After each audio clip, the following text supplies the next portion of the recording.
오늘 봉독한 말씀을 가지고 오늘 기도는 하나님과의 관계다라는 제목인데요. 우리 시드기야의 긴급한 요청, 이게 원래 제목이고 제가 살짝 좀 바꿨습니다. 따라서 해볼까요? 기도는 하나님과의 관계다. 이 제목으로 함께 말씀을 나누도록 하겠습니다. 얼마 전에 한 목사님으로부터 전화가 왔습니다. 이 목사님으로부터 전화가 온 것은 거의 10년쯤 됐으면 10년 만이었습니다. 사실 목사님에 대한 소식들은 간간히 여기저기서 들어서 제가 알고 있었고, 또 오랜만에 전화 뜨는 모습을 보니까 너무 반가웠습니다. 그리고 궁금했습니다. 어떻게 지내는지. 그런데 대뜸 전화하셔서 이렇게 말씀하셨습니다. 목사님, 너무 급해서 그러는데 저한테 100만 원만 좀 빌려주십시오 라고 얘기를 하는 것이었습니다. 10년 만에 전화해서 대뜸 하는 얘기가 100만 원만 빌려달라는 것이었습니다. 상황을 들어보니 급하긴 한 것 같고, 또 오죽했으면 목사님 저한테 100만 원 빌려달라고 얘기했을까 싶어서 마음이 아팠습니다. 제가 빌려줬을까요? 안 빌려줬을까요? 빌려줬다고 믿는 분들은 믿음이 대단한 분들이라고 저는 생각이 들고요. 제가 빌려주지 않았습니다. 왜냐하면 빌려줄 100만 원이 뭐 있었던 건 아니고, 또 하나는 무엇이냐, 그동안에 평소에는 어떤 연락이나 문자나 그 어떤 것도 없어서 말 그대로 10년 동안 일도 없었습니다. 그러다가 급하니까 대뜸 전화해서 돈을 빌려달라고 하는 것은 저에 대한 존중도 배려도 또 저에 대한 그 어떤 생각도 없었다는 사실들을 제가 확인했고요. 그러면서 사실 오죽했으면 전화했을까라는 생각이 들면서도 한편으로는 괘씸했습니다. 근데 있어도 안 준다, 있어도 안 빌려준다라는 생각이 들어서 안 빌려줬습니다. 혹시 제가 잘못한 걸까요? 여러분이 잘못했다고 하면 제가 오늘 이 밤에 회개하면서 하나님 앞에 나아가겠습니다. 하여튼 빌려주지 않았습니다. 오늘 본문의 상황이 이러합니다.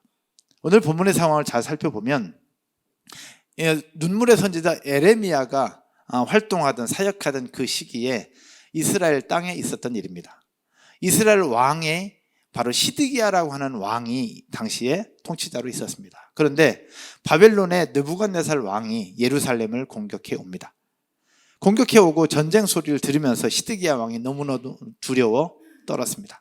근데 시드기야 왕은 어떤 존재였느냐, 평소에 하나님에 대한 생각이 없었던 사람이었습니다.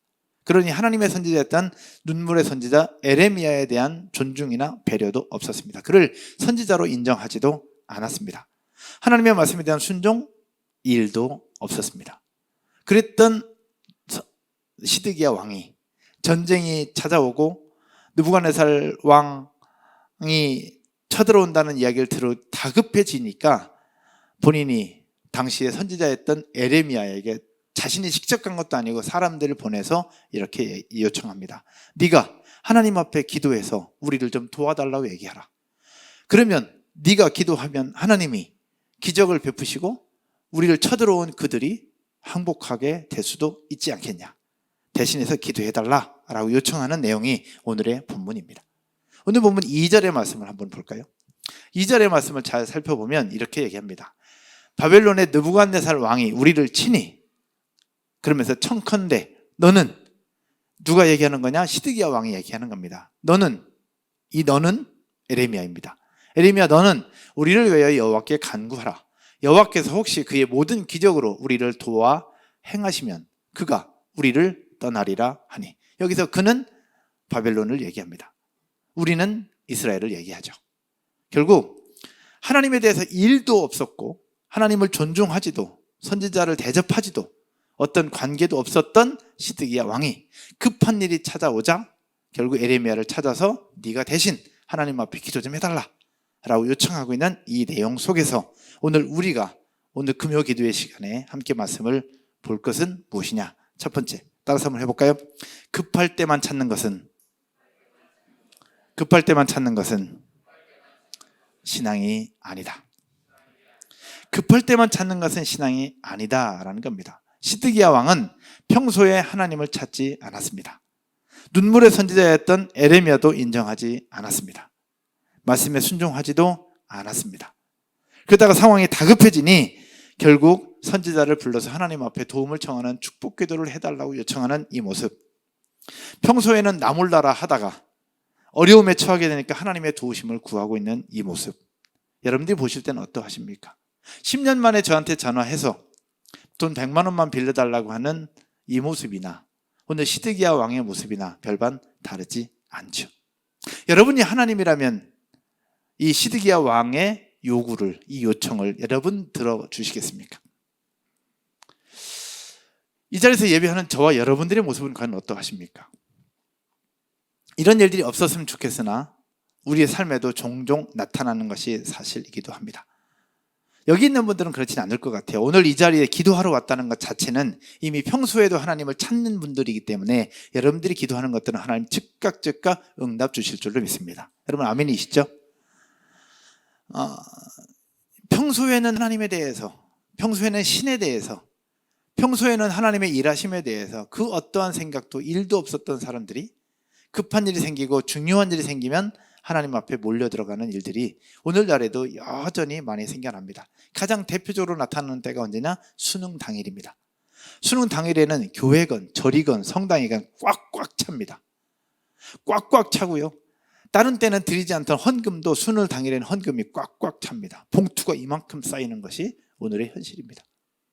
교회를 다니는 사람도 평소보다 더 많이 기도하고요. 안 다니는 사람은 그날따라 더 많이 찾아옵니다. 여러분, 물론 그래도 괜찮다고 생각해요. 뭐가 괜찮으냐? 그래도 교회를 찾으니 감사하고, 다른 우상을 찾지 않으니 감사하고, 다른 종교를 찾지 않으니 감사한 거죠. 그런데 이럴 때 우리의 모습을 잘 살펴볼 필요가 있습니다. 예전에 사역할 때도 그러했어요. 어르신들이 신방을 요청해서 가보면 평소에 하나님을 찾지 않아요. 그런데 어려움이 생기면 목사를 불러서 목사에게 기도해달라고 촉촉촉촉 얘기를 하는 부분들, 그러면 그 모습 속에서 그래도 간절하니까 함께 기도합니다. 근데 기도하면서 어떤 생각이 드냐? 이 기도를 하나님이 과연 들으실까? 그런 생각이 여러분 들어요. 여러분, 하나님이 더 원하시는 것이 과연 무엇이겠습니까? 여러분, 하나님이 정말 원하시는 것이 무엇일까? 저는 이렇게 생각합니다. 따라서 해볼까요? 평소에 하나님과 깊이 교제하는 것, 평소에 하나님과 깊이 교제하는 것을 하나님이 더 원하신다는 사실 믿으시기를 주님의 이름으로 축원드립니다. 평소에 하나님과 더 깊은 교제가 이루어진다면 굳이 하나님 앞에 기도하지 않아도 하나님 다 아십니다. 여러분, 사랑하는 친구들이 있죠. 친한 분들 있죠. 친한 분들과 같이 오늘 또 통화하고 내일 또 통화하고 늘 이야기하다 보면 특별히 내 기도 제목을 이야기하지 않아도 상대방이 우리의 상황을 다 알잖아요. 그래서 필요할 때마다 더 기도해주고 필요할 때마다 도와줘요. 내가 도와달라고 얘기하지 않아도 도와줍니다. 이것이 여러분 관계 아닙니까? 잠언 3장 5절 6절에서 이렇게 말씀합니다. 너는 마음을 다해 여호와를 신뢰하고 내 명철을 의지하지 말라. 그럼 6절에 뭐라고 얘기해요? 너는 범사에 무엇을 인정하라? 그를 인정하라. 그리하면 무엇을 지도하시리라? 내 길을 지도하시라. 너는 범사에 여호와 하나님을 인정하라는 거예요. 그리하면 내 길을 지도할 것이다. 여러분, 관계가 좋을 때 부탁도 잘 들어줍니다. 여러분 아시죠? 관계가 좋을 때는 부탁하지 않아도 서로 이해가 됩니다. 하나님 아버지와의 관계도 마찬가지고요. 부모님과의 관계도 마찬가지고 세론들과의 관계도 마찬가지입니다. 세론이 친한 세론들하고는 그 속에 뭘 해도 다 됩니다. 그러나 뭔가 관계가 불편하고 어려우면 중요한 일, 해결해야 될 일도 안 되는 부분들이 굉장히 많이 있습니다. 이것이 바로 관계입니다. 저는 하나님과의 관계 속에서도 이것이 고스란히 나타나고 100% 연결된다고 저는 생각을 하거든요. 오늘 기도하러 나온 여러분 모두에게 급할 때만 찾는 신앙이 아니라 정말로 하나님과 깊은 교제가 매일매일 이루어질 수 있기를 주님의 이름으로 축원드립니다. 근데 그렇다고 해서 그러면 급할 때는만 찾는 것은 불신앙이니 그럼 나는 못 찾겠네? 나는 그동안 안 했는데? 라고 혹시 생각한다면 해결할 수 있는 부분이 있습니다. 따라서 해볼까요? 내가 부족하다 생각되면 요구하기 전에 회개 먼저 하라. 먼저 회개하고 나의 부족함을 하나님 앞에 용서를 구하고 그리고 나서 요청을 할 때 그것이 하나님의 응답을 받는 또 하나의 통로요 도구가 되고 길이 된다는 겁니다. 여러분, 관계 속에서도 여기 은정 집사님 쭉 얘기할 때 서로 관계가 불편한데 거기서 내가 뭔가 요구한다고 됩니까? 불편하면 미안하다고 얘기하고 내 부족함을 용서해달라고 얘기하고 뭔가 익스큐즈 해야죠. 내가 먼저 익스큐즈 하고 그 다음에 뭔가 얘기를 해야 되는 건데, 관계가 껄끄러움에도 불구하고 그 속에서 그냥 내 할 말만 한다고 그게 되느냐는 거죠. 여러분, 하나님 앞에도 마찬가지입니다. 요한일서 1장 9절에서도 말씀하시죠. 만일 우리가 우리 죄를 자백하면 저는 미쁘시고 위로우사 우리 죄를 사하시며 모든 불의에서 우리를 깨끗게 하실 것이라고요. 내가 하나님 앞에 부족한 것이 있으면 먼저 하나님 앞에 익숙해지하고 먼저 용서를 구하고 그리고 나서 하나님 앞에 요청하는 것이 관계의 기본이잖아요. 여러분, 기도는 하나님과의 관계임을 기억하시기를 주님의 이름으로 축복합니다. 두 번째, 에레미야의 삶을 배우자는 겁니다. 따라서 해볼까요? 에레미야의 삶을 배우라. 시드기야 왕은 선지자 에레미야를 인정하지 않았어요. 하나님을 섬기지도 않았습니다. 주의 말씀에 순종하지도 않았습니다. 그런데 문제가 터지니 누구를 찾느냐? 에레미야를 찾고 있어요.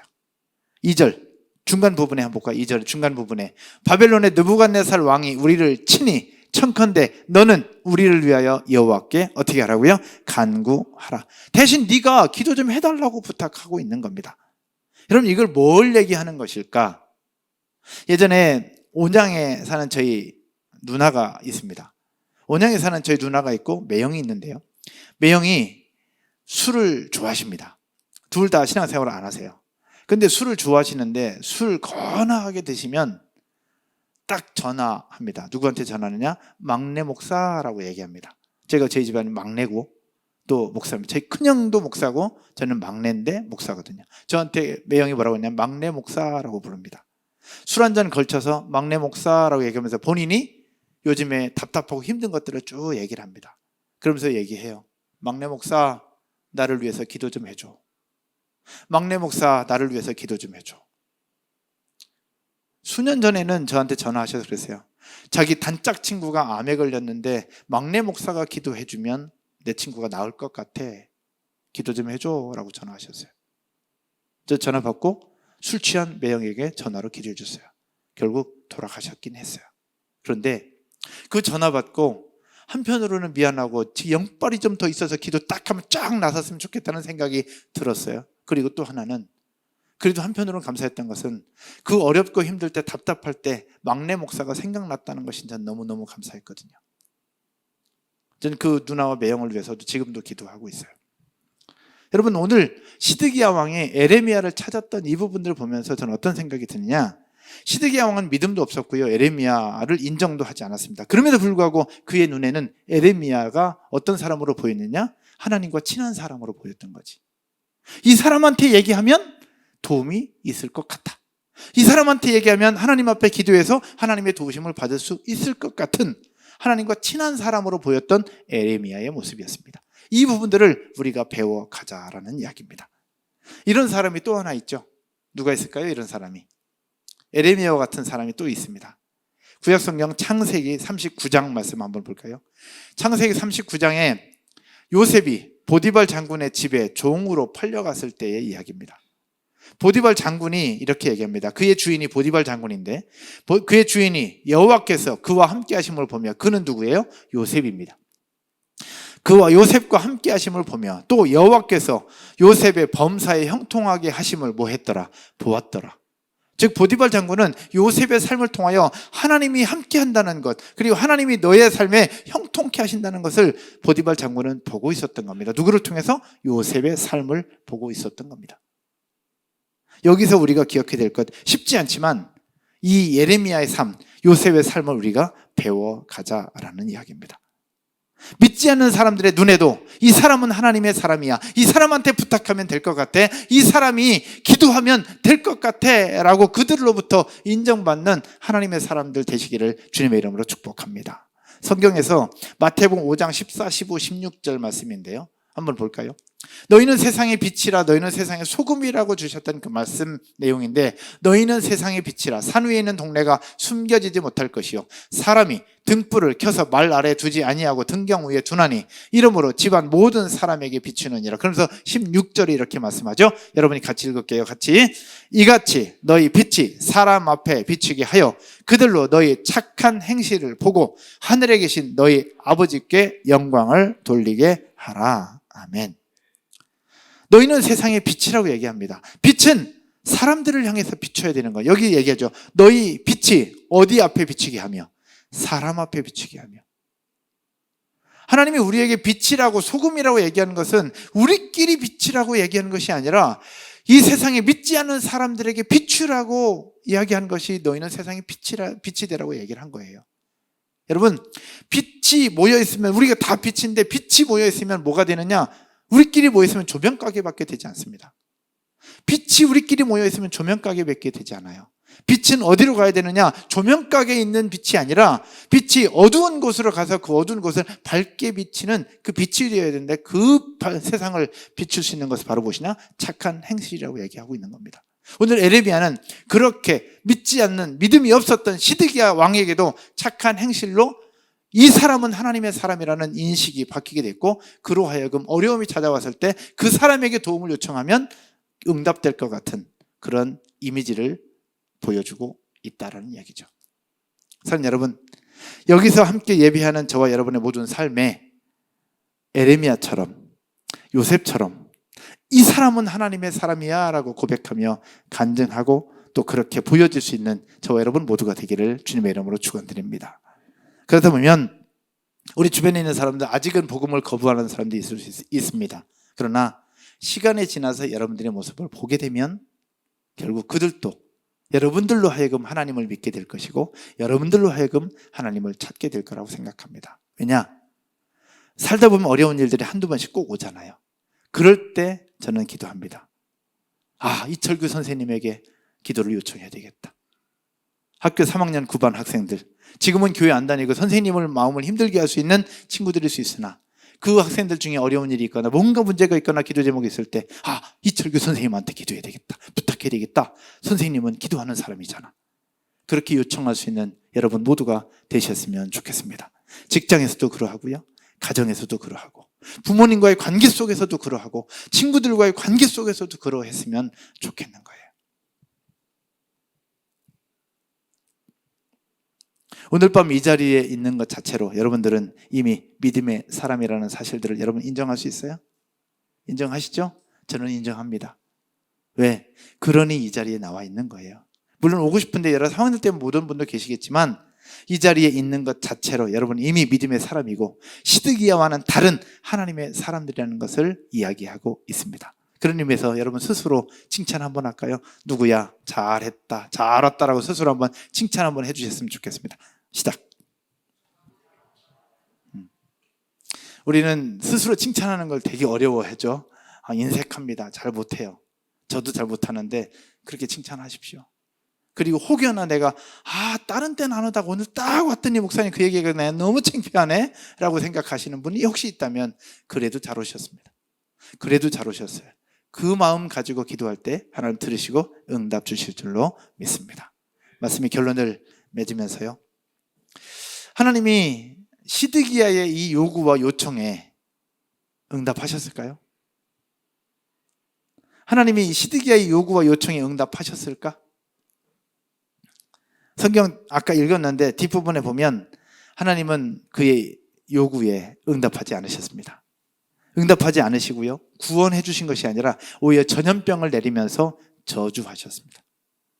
왜 그랬느냐? 능력이 없어서? 아니에요. 삶의 태도, 즉 그의 불신앙적인 삶의 태도 때문에 그러했습니다. 하나님은 우리에게 많은 부분에 있어서 무엇을 요구하고 있느냐? 따라서 해볼까요? 삶의 태도를 요구하고 있다. 삶의 태도를 요구하고 있습니다. 왜 삶의 태도를 요구하고 있느냐? 우리가 열심히 예배를 드리고 열심히 하나님을 찾지만 하나님은 그 모습 속에 우리에게 삶의 태도를 요구하고 있어요. 성경을 한번 볼까요? 구약성경 창세기 4장 4절과 5절 말씀입니다. 여러분 아는 말씀인데 가인과 아벨이 하나님 앞에 제사하는 장면입니다. 한번 성경 잘 봐요. 4절에 아벨은 자기도 양의 첫 새끼와 그 기름으로 드렸더니 여호와께서 누구와? 아벨과 무엇을? 그의 제물은 받으셨으나. 여호와께서 그 아벨의 제사 제물을 받으셨는데 그의 제물만 받으신 것이 아니라 무엇을 얘기하느냐? 여호와께서 아벨과 그의 제물은 받으셨으나 라고 이야기하고 있습니다. 5절 볼까요? 이제 가인의 이야기입니다. 가인과 그의 제물은 받지 아니하신지라. 가인의 재물만 안 받은 것이 아니라 무엇을 안 받았다? 가인과 그의 재물은 받지 않았다는 겁니다. 여기에 가인이 몹시 분하여 안색이 변합니다. 열받은 거죠, 가인이. 누가 보더라도 이건 불공평한 처사였습니다. 왜냐? 가인도 열심히 드렸을 거거든요. 아벨도 열심히 드렸고. 근데 왜 하나님은 아벨과 그의 재물은 받으시고 가인과 그의 재물은 받지 않으셨을까? 결국 가인과 그의 재물은 모르겠어요. 그러나 가인과 그의 재물이라는 이 부분들은 무엇이냐? 가인의 삶의 태도를 하나님은 보고 계셨다는 것이고 아벨의 삶의 태도를 보고 계셨다라는 이야기입니다.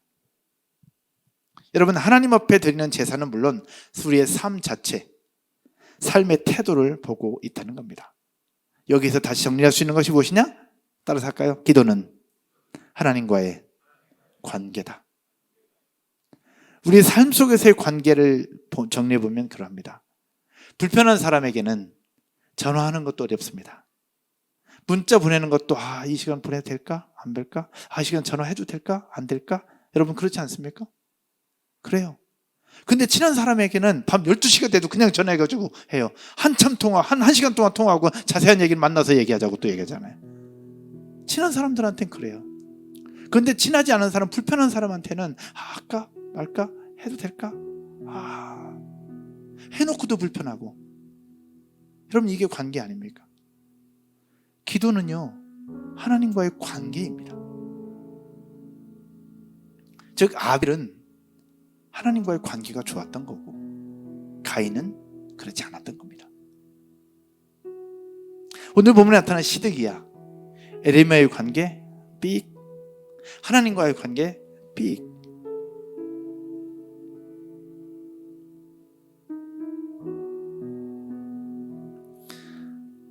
오늘 기도하러 나온 여러분들의 모습 속에서는 여러분 어떤 생각이 드십니까? 하나님과의 관계는 과연 어떠하다고 생각이 드십니까? 우리가 요즘에 기도하는 제목들이 참 많습니다. 너무 감사해요. 왜? 응답될 것을 믿기에 감사하고, 또 기도하면서 우리 영이 다시 한번 살아나고 깨어나는 것 같아서 감사하고, 나중에 그분들이 치료되고 회복되어서 하나님이 어떻게 일하셨는지를 고백할 수 있기에 미리 감사해요. 그런데 그렇게 기도하는 가운데 나는 과연 하나님 앞에서 어떤 관계를 갖고 있는가를 한번 돌아볼 필요가 있다는 겁니다. 하나님 우리에게 늘 말씀하십니다. 너는 범사에 그를 인정하라고. 근데 평소에 하나님 인정하지 않아. 평소에 하나님에 대해서는 일도 생각하지 않아. 오늘 하루 아침부터 일어나서 저녁 하루 24시간을 살아가는 데 있어서 내가 하나님 앞에 기도하는 시간 1분 될까 말까? 식사기도? 근데 중요한 일 생기면 하나님 앞에 간절하게 눈물을 흘려서 기도해.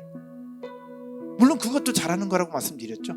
그렇게 해야 됩니다. 그러나 하나님 앞에서 우리가 그 어려운 일이 있을 때만 기도할 것이 아니라 평상시에도 늘 하나님 앞에 엎드려 기도할 수 있는 저와 여러분 모두가 되시기를 주님의 이름으로 축복합니다. 여러분 물질도 마찬가지 아닙니까? 물질도 하나님 앞에 11조 하는 거 너무 아까워.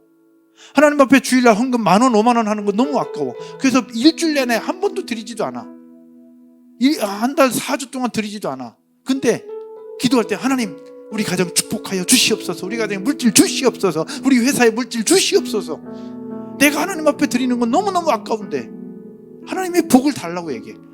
어불성설이잖아요. 여러분 그렇지 않습니까? 하나님 앞에 우리가 주가 일하시네, 주께 아끼지 않는 자에게 주가 일하시네라고 우리가 고백을 하는데 내가 주님 앞에서 너무너무 아껴 하나님 앞에 드리지 않아. 근데 하나님부터 달래. 여러분이 하나님이라면 그런 사람 주시겠습니까? 지난번에 왔던 그 본죽 대표 최복희 대표님 강의 들으면서 제가 얘기했잖아요. 내가 하나님이라도 내가 주고 싶은 거 다 주겠다고. 그분의 모든 삶은 정말 하나님 나라를 위해서 다 쓰고 있더라고요. 하나님이 주신 물질을 하나님 나라를 위해서 다 쓰고 있어요. 그러니 하나님이 더 많이 또 채워주고 또 채워주고 또 채워주는 것 아니냐라는 거죠. 저는 우리 성도들이 그랬으면 좋겠어요. 사업하시는 분들 계시죠? 지금의 수입보다, 지금의 매출보다 10배, 20배, 30배, 100배 이상의 매출을 올리는 여러분의 기업이 되기를 주님의 이름으로 축원드립니다. 하나님이 그런 은혜 주셨으면 좋겠어요. 여러분 직장 생활 하시는 분들 직급도 계속 올라가고 월급도 올라가고 그러면서 여러분의 직장 삶 속에서 놀라운 하나님의 영광을 드러내는 축복의 주인공이 됐으면 좋겠는 거예요. 여러분 아멘이십니까? 전 그렇게 기도해요.